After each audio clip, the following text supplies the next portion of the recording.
Welcome back, guys. Welcome back to my YouTube channel. On today's tutorial, I'll be teaching you on how to make this trendy puff sleeve, and I like pattern drafting. So I'll first be drafting my basic sleeve on this pattern before I move it to my fabric. So for this sleeve, I'll be using 14 inches as a length. So this is my 14 inches. I will mark 14 inches. Then on this side of the sleeve, I come down by 4 inches. 4 inches. Then I connect it like so. I connect it like this. So I'll just start cutting out. I'll be using the same measurements for the sides. That's what I'll be using for it. So I'll cut it out. So I've already cut out my pattern. As you can see, it's on fold. I've already cut it out. So what I'm going to do now is to start cutting out on my fabric, and this is the fabric I want to use for this shoe, because I would want the sleeve to actually be very big. Like, I need that puffy effect to be full. So what I'm going to do now is to place my pattern on my fabric, adding extra. I want to add 10 inches extra to my normal measurements. So this is my 10 inches. So I'll pin it down like so.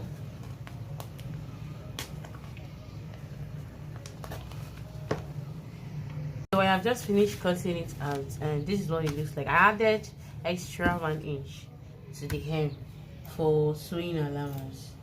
So this is what it looks like. So what I'm going to do, I'll be cutting 4 of this. That is to say, for the 2 sleeves, I'm using the fabric to do the facing of this sleeve. So I'll be cutting out exactly 4 of this.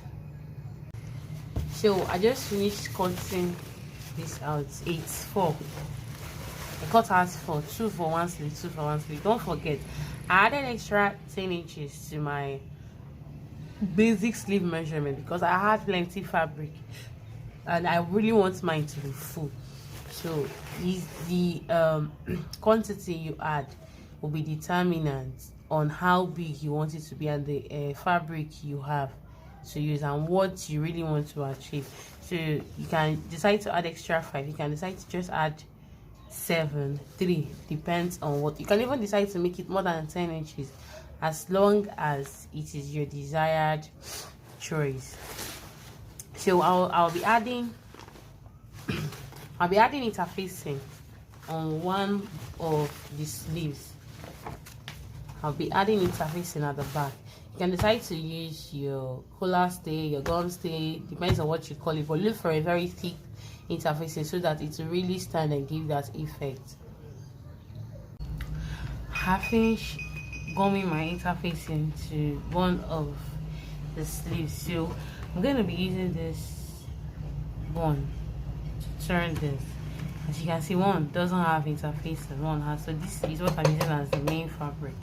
So what I'm going to be doing now, I'll be sewing my crinoline inside it on top, just like this. So I'm using my crinoline like this to sew at the hem of the sleeve.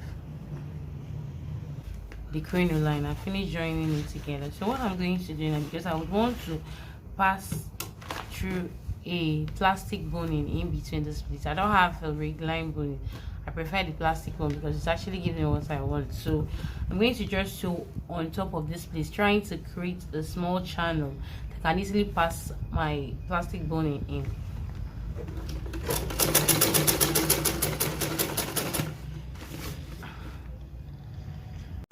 So after creating the boning channels, I've sewn it already, and this is what it's looking like. So it's time to cover this place so that the seam allowance will not be showing, because you know this sleeve is puff and it's actually big, so if you don't really cover it, so somebody can easily be seeing the rough edges or the rough sewing, so you need to cover it up. So I'm going to start sewing like this to give it a good finishing.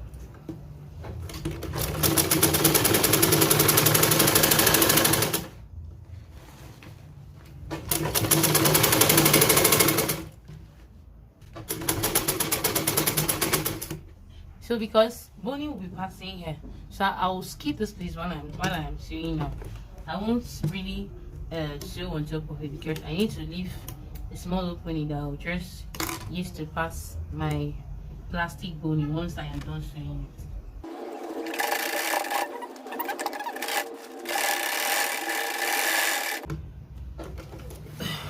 So this is me now in between.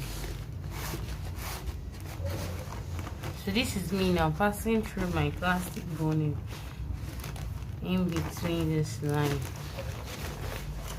I really need it to really give me that standing effect.